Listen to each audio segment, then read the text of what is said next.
Welcome, everybody. Great to see those of you that are in the sanctuary looking quite splendid and equally splendid on Zoom. It is fantastic to have you as part of this worship service. Thank you for bringing your energy into this space in a different way. So I would like to remind you that this evening at 7 o'clock, we have an in-person event that is Gathering for Peace. And this is a community-wide event with leadership from both the community as well as Richmond Hill United Church. So if you feel the need to gather in community, to be supported as we long for peace in this world, then I hope that you are able to come out this evening at 7 p.m. And now I'd like to invite Jane Rideout to come up. The Generous Spirit team has been doing our thing for a while now, and Jane is going to share a little bit about that. Yeah, good morning. So the Generous Spirit team is taking a little bit different approach this year. And what we're inviting you to do is think about 3 of the big goals we have set ourselves for as a community of faith. So just take a second and think about, what do you think those goals are? And don't worry, it's not a test. I'm going to tell you what they are.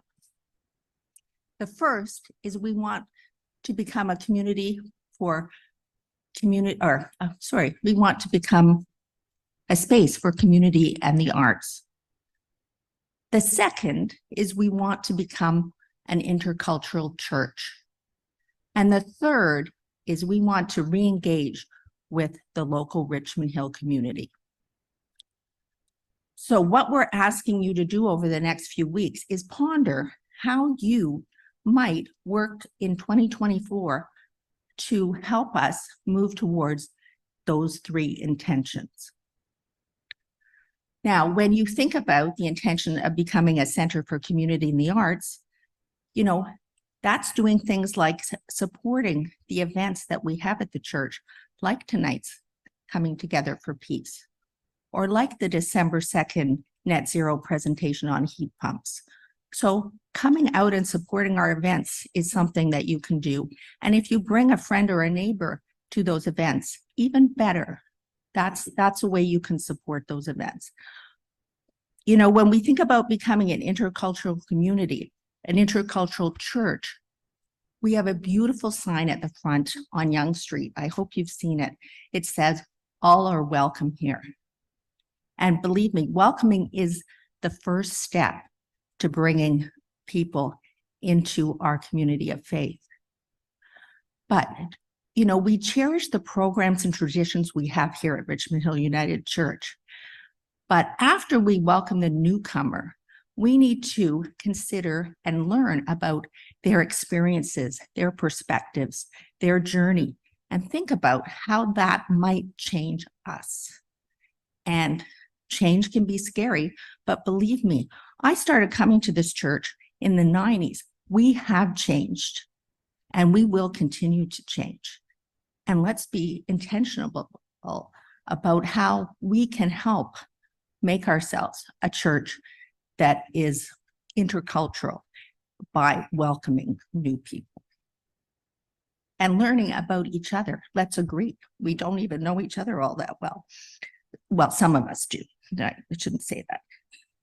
Now, thinking about engaging the community, we don't all have to be Lynn May, who is not here because she's probably somewhere engaging the community. Oh, she is. Oh, you're over there. Usually you're right there. Yes, yes. Anyway, maybe you can help Lynn as she relaunches our Craftsman lunches. That's a way of re-engaging with the community. And if you're missing your Breakfast Club buddies, maybe that's a chance to create a new volunteer opportunity for yourself. And again, you might have a friend or a neighbor who has said they have time on their hands and they would like to volunteer. Invite them to come too. So next week, Jane Wedlock will be speaking to you about this idea and continuing this theme. And the following week, our wonderful Chair of Finance, Julie Horn, will be speaking to you about our financial position and the importance of your support in that regard. We plan to have the Generous Spirit packages ready in 2 weeks' time.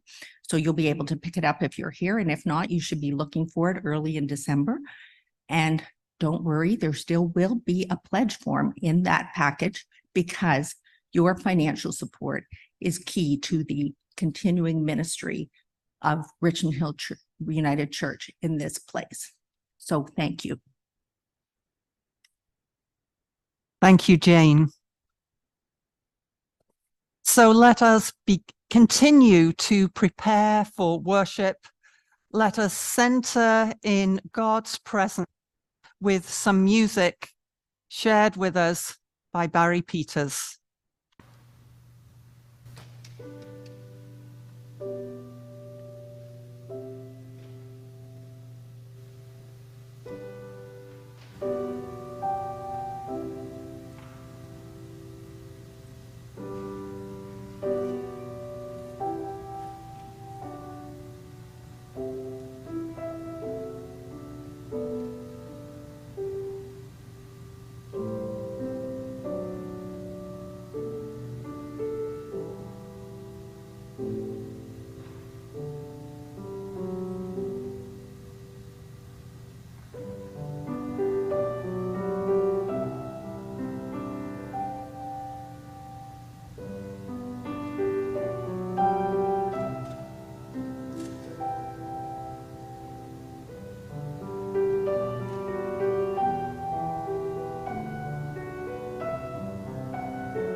I now invite Joan to come up, and together we are going to share in the lighting of the community candles.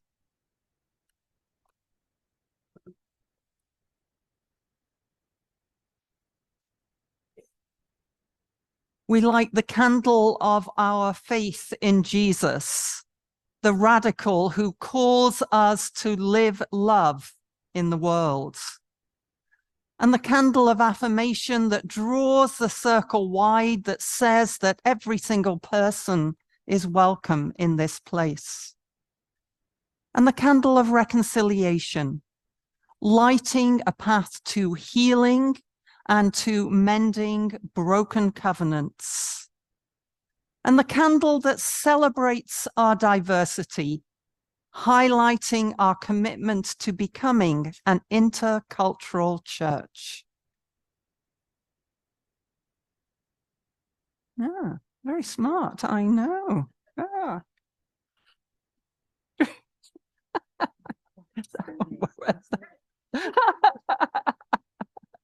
Thank you. We acknowledge the sacred land upon which we operate, and that this is the traditional territory of many nations, including the Mississaugas of the Credit, the Anishinaabeg, the Haudenosaunee, and the Wendat peoples. This area is home to many diverse First Nations people, to Inuit and to Métis, who have come from the far corners of Turtle Island to live in the GTA.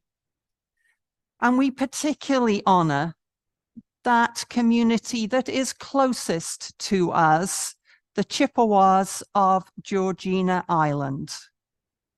And we acknowledge that York Region operates on a territory that's subject to the Wampum Belt Covenant and the Dish with One Spoon Treaty, which is an agreement to peaceably share and care for all the resources around the Great Lakes. So together we are going to join in our call to worship, and the communal all voices starts this prayer. So let us say together, we come to worship, shaped by our memories and stories. In this place, we create sanctuary, where people who have been silenced can become whole. God, today we commit to holding space where all memories can be shared. And let us continue in prayer. God of struggle and of hope, remind us that our stories as humankind are like multicolored strands. We are wrapped together, and there is tension in that. But there is also strength and beauty and sacredness. So we remember that where there is selfless love, you, O God, are there. May it be so. Amen. And let us join our voices in singing. We are going to sing voices 240, Voices United, Praise My Soul.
We are in the midst of a worship theme entitled People of Memory. After this Sunday, we've got one more Sunday. And today we're going to be weaving in that idea of we are all a people of memory, along with we are also storytelling animals. Our stories help us to hold our memories. And they're not usually exact accounts of what actually happened. I think part of that is because it really wouldn't make very interesting reading or listening. We make a story about what happened. The essential truth is there, but it might not be exactly how it happened. We hold snippets, bright flashes, and the mysterious shadows that are woven together differently each time we tell a story or each time we hear somebody else's story and weave it into our own. Now, I'm really interested by what Joan Didion writes. She is a keen, I wouldn't even say she's a diarist. She makes notes on things that happen in her life, and she's got a lot of those notebooks. And she asks herself the question, so why did I write it down? Well, in order to remember, of course, but what exactly was it that I wanted to remember? And how much of it actually happened? The point of my keeping a note has never been, nor is it now, to have an actual factual record of what I was thinking. That, she says, is a different impulse entirely. So why does she make notes on things that go on in her life? What Joan is trying to do is to remain on nodding terms with the person that she used to be.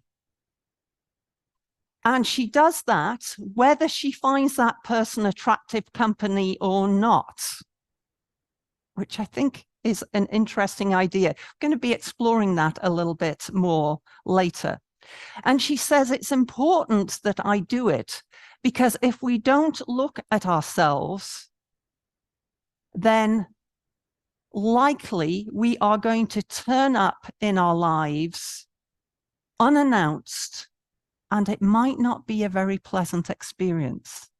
So let us think about what happens in the ancient stories, because most of what we read in scripture is in the form of a story. Not all, but a lot of it is. And we have been in that story. This is found in the book of Ruth, about Ruth and Naomi. And chapter 1, we heard about Naomi being just absolutely overwhelmed by all the terrible things that have happened in her life. And then chapter 2 moves into a more hopeful aspect, talks about being infused with hope and justice. We see Boaz acting out God's justice and kindness to Ruth and Naomi. We hear about Ruth being filled with gratitude, and we see that shift in Naomi as she finds hope in her life once again. And so now we're in chapter 3. There are just 4 chapters in this book, by the way. And I wonder where the story is going to take us this morning. I wonder how those 3 characters of Ruth, Naomi, and Boaz are going to continue to interact, and what will be revealed about the nature of God. So I'm going to invite Marg Moon to come up. She is going to read for us this morning, continuing the story of Ruth, Naomi, and Boaz.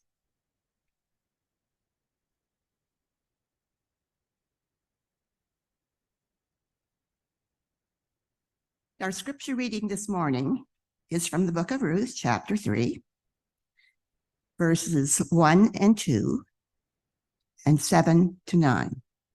7 to 10. One day, her mother-in-law, Naomi, said to Ruth, "My dear daughter, isn't it about time I arranged a good home for you so that you can have a happy life? And isn't Boaz our close relative, the one with whose young women you've been working? Maybe it's time to make the move. Tonight is the night of Boaz barley harvest on the thrashing floor." When Boaz had finished eating and drinking and was in good spirits, he went over to lie down at the far end of the grain pile. Ruth approached quietly, uncovered his feet, and lay down.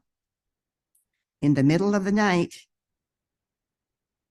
something startled the man, and he turned, and there was a woman lying at his feet. "Who are you?" he asked. "I am your servant Ruth," she said. "Spread the corner of your garment over me, since you are a guardian of our family." "The Lord bless you, my daughter," he replied. "This kindness is greater than that which you showed earlier.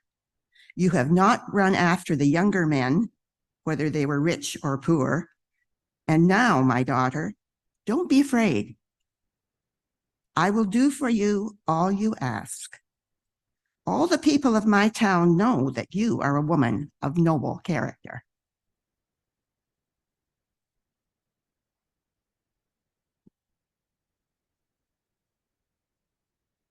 And now the choir are going to share with us an anthem that fits that theme of people of memory. This is called "Remember My Song," and we are very pleased not only to have the voices of the choir, but Nadine on violin.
Thank you.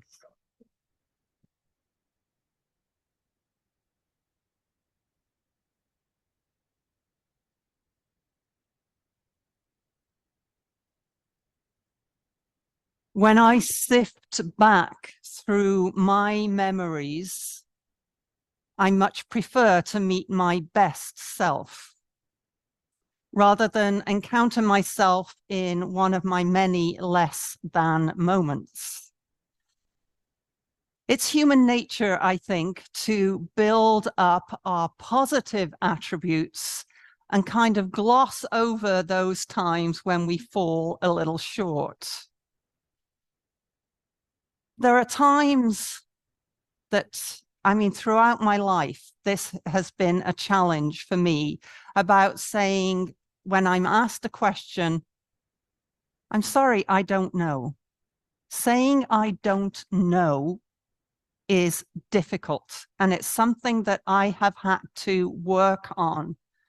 And imagine yourselves, maybe this has happened to you when you've been in a job interview, for example, and you have been asked a question and you are struggling to find the answer. And as your mind is scrambling, you have to decide, okay, so am I just going to fake it? Or am I actually going to say, I don't know. I don't know. Maybe being able to say, I don't know, comes with age and maturity. I find that easier now, but I didn't. And it's different, I would imagine, for every single job that we are in. But for those of us clergy folk, sometimes we get thrown a biblical reference. You know, what do you think about John 34? You know, oh my goodness. I find it much easier now to say, I'm not quite sure. I don't know if I remember that reference. Can you help me? Can you help me with that? And often then what transpires is a much more helpful discussion than me trying to fake it and maybe get it wrong. So I'm becoming more comfortable with saying, I don't know. Help me out. Let's see where that takes us. And I think one of the reasons why it is so important to me to acknowledge when I am sharing a message or writing prayers or whatever it is, where I get my ideas from. Because otherwise you're giving the impression that you have thought up all these wonderful things yourself, and that is rarely the case. There are so many resources out there and amazing people and writers that help us out. And I think when we share our sources, it empowers others to think, oh, okay, you know, she didn't write that prayer. She got the idea from somewhere else. Maybe I might be able to write a prayer using resources from other people. So I encourage you, we are thinking about expanding our wonderful team of writers of prayers of the people. And the people that are already doing it have said, yeah, I'm happy to buddy up with somebody. So you can work with somebody that has been doing it for a while. I have a lot of resources to share. So if you think that that might be something that you are called to do, then have a conversation with me. I'd love to talk to you a little bit more about that. And let me just tell you that most ministers these days, search engines are our best friend. Really, they make us look really good. Now, there's a shadow side to basically everything, I think. And there's a shadow side to the memories that we hold, the memories that we hope will help us to learn and grow and change. But that'll only happen if we are willing to look at those less than moments and then choose to act differently. Think about Naomi in the story. She moves from a pretty embittered place, but she does make some positive changes. And perhaps that change was possible because she took the time, she had the courage to look at herself when she was wallowing in self-pity. And maybe she reflected about, okay, so how does that really help in this situation? And she made some changes, because when Naomi's hope flares, it comes from a place of love. It was ignited by love for Ruth, her companion on the way. And then she is able to make a plan. And what is Naomi's plan? Remember, this is a story. Naomi's plan is to try and get Boaz to marry Ruth. This is pure, wonderful storytelling. And at this point in the story, we've got a somewhat suggestive reference to Ruth sleeping at Boaz's feet on the threshing floor at night. Now, it's not clear exactly why Naomi thought this was a good idea. You know, why not have a conversation with Boaz, talk directly about it? But no, that perhaps would make a pretty boring story. Could this be a way of letting us see the best selves of both Boaz and Ruth when they act from a place of respect for one another, rather than using sex as a means of getting what you want? We see something different in this story. And where is God in the story? God is in those relationships. God is in the spaces in between each of the characters, in the intersection of hopes and dreams. God is with us in our best selves, but also in our less than moments, perhaps most especially in our less than moments. So I want to go back to my introduction. We're talking about memory, but we're also going to weave in this idea that we as humankind are storytelling animals. And this is a phrase that is not mine. It is coined by Jonathan Gottschall. This is the book. I've had it for a while, but it's a good one. So he explores how stories make us human. And what he draws on is the latest research in neuroscience. He looks into psychology. He brings in evolutionary biology into it. And there are just fascinating snippets in this book. I'll just share a couple with you. Did you know that the more absorbed you are in a story, the more likely you are to be changed by that story? And what about kids? Children love stories. We all do. But children all around the world, it doesn't matter what country you are growing up in. It doesn't matter whether you are growing up, well, I mean, it does matter, but not for stories. Slum, suburbs, wherever it is, children act out the same stories everywhere. They act out the idea of family, whatever that might mean to them.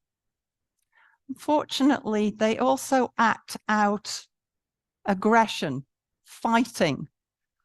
I wonder if we'll ever reach the point where we are acting out peacemaking. You know, how to engage in that. Maybe that will happen. And all of you who are in book clubs know that if you read a lot of fiction, you are more likely to be empathetic. So there you go.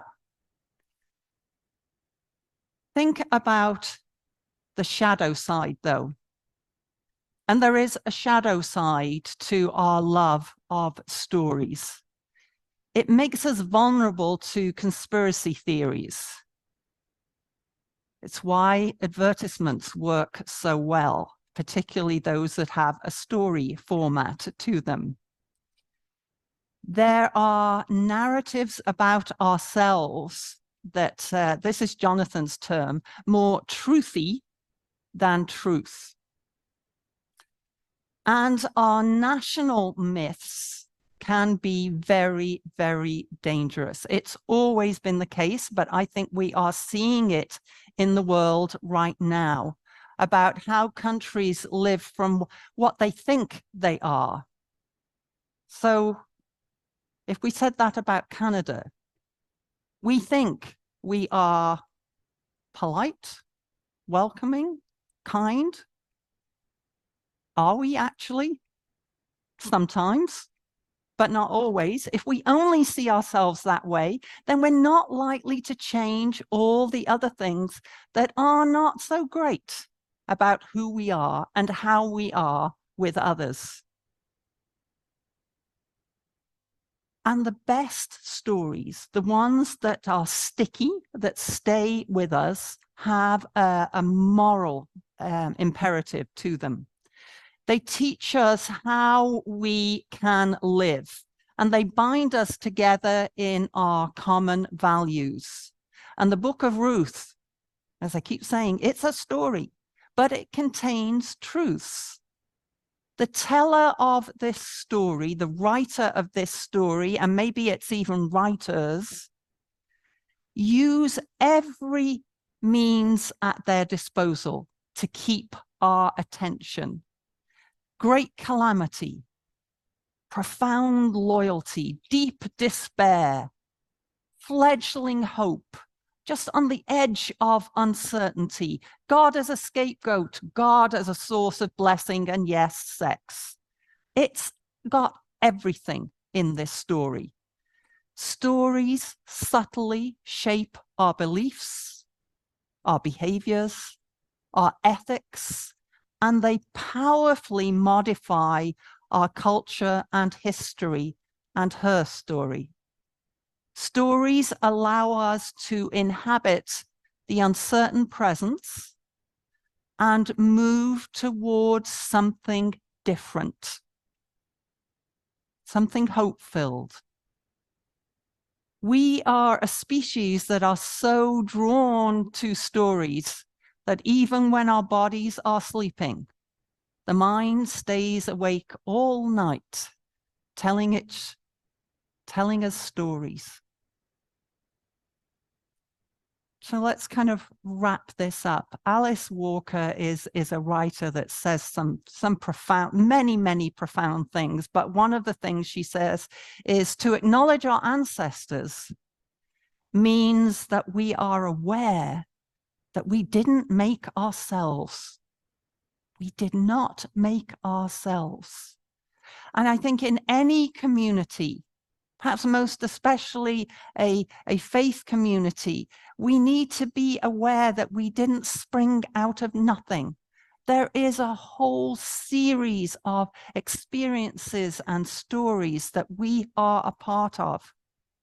So to acknowledge our memories, whether we find them attractive company or not, means that we are aware that we didn't make ourselves, that we are all interconnected.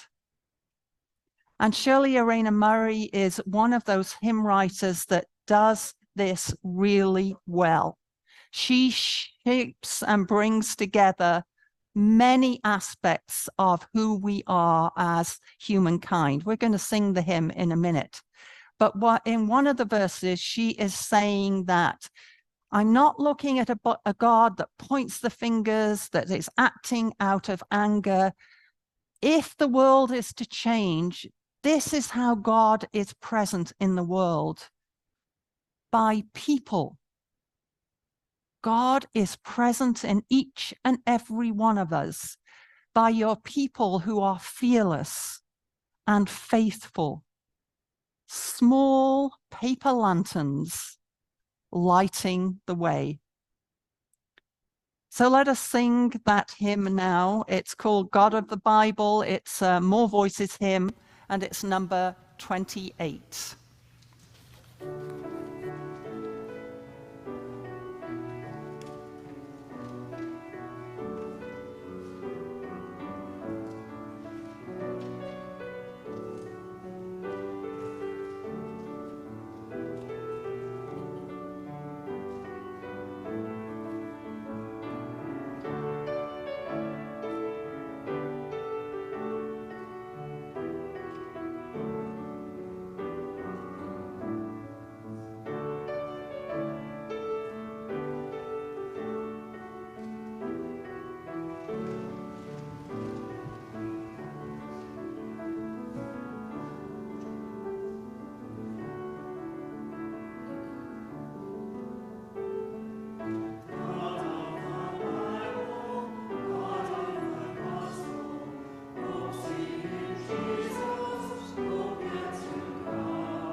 And as our offerings are about to be received, I invite you to think about generous spirit. What does that mean for you? What does that mean in your monetary offerings that support the ministry of this place? And what does having a generous spirit mean in the way that you act, the way that you are in the world and as part of Richmond Hill United Church? So as those thoughts kind of percolate in your mind, or maybe something totally different, our offering will now be received.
Please be seated. And I invite Jane Wedlock to come up and lead us in the prayers of the people.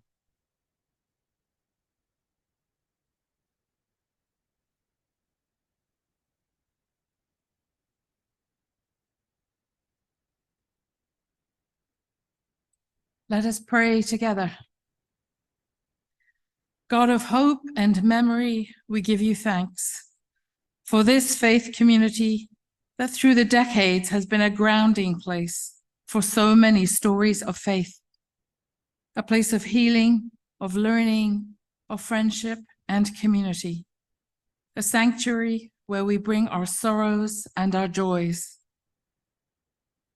As we move forward in times of great change, help us to acknowledge and honor these stories and remember together obstacles that have been overcome in the past, a resilience in times of upheaval, and the reassurance of your constant presence.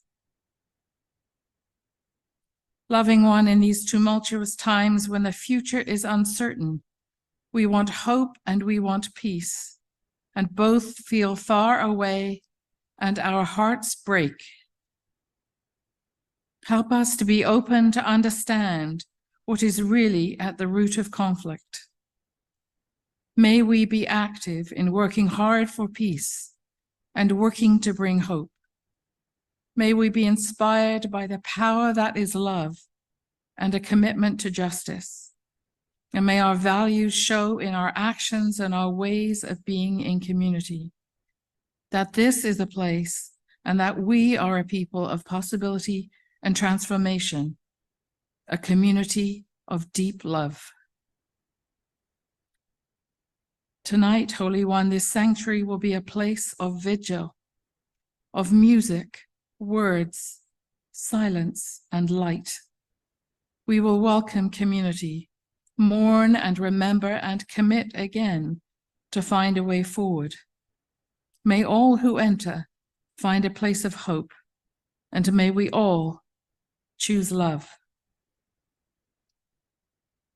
Healing One, we know that many in our community are struggling with ill health.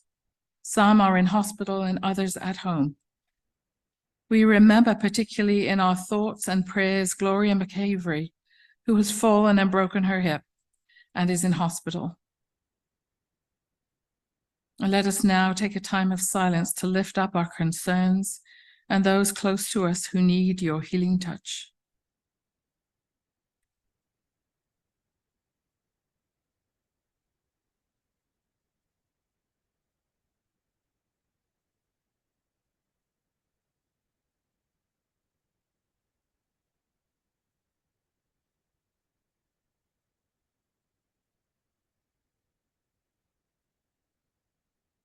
And now let us join together in the Lord's Prayer.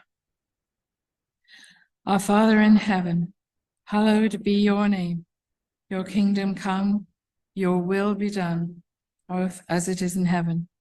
Give us today our daily bread. Forgive us our sins as we forgive those who sin against us. Lead us not into temptation, but deliver us from evil. For the kingdom, the power, and the glory are yours, now and forever. Amen.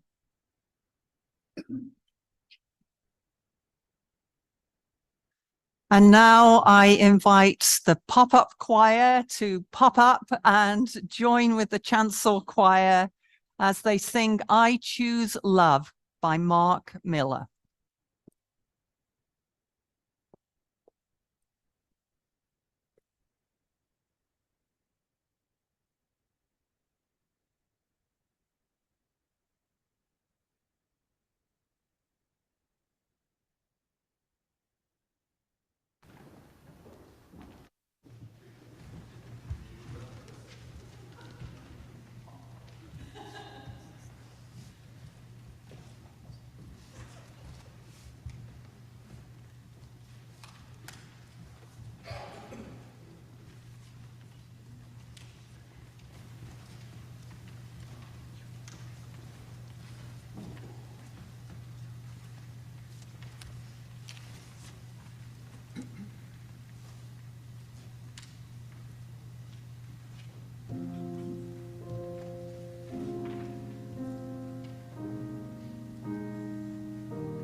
Thank you so much, everybody. That was absolutely beautiful, so fitting for these times. Thank you. Thank you, Anne, for the work that you have done preparing them, and Barry. Thank you. And Nadine, were you singing? There you go. So if you are feeling left out, that you weren't singing, we are going to sing. And everybody, I hope, will join your voices with this hymn that is about taking life a step at a time. As we go into the world, taking a step and what that means to live our faith. So one more step along the world I go. It's Voices United 639. Let us sing.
We have been blessed with stories and music. We are going to be blessed with a time of coffee and refreshments, and also by an offering from the Vision Keepers. The Vision Keepers are showing the video, Gender Identity. It is a 3-minute video, and we will be have a time of discussion afterwards. So if you are interested in that, go get your coffee and your goodies and come back into the sanctuary, and we will 100% be finished by 12:30. You ready to sing again? This is a beautiful blessing. So let us sing our blessing one to another and to the world.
And please be seated as we receive the postlude from Barry.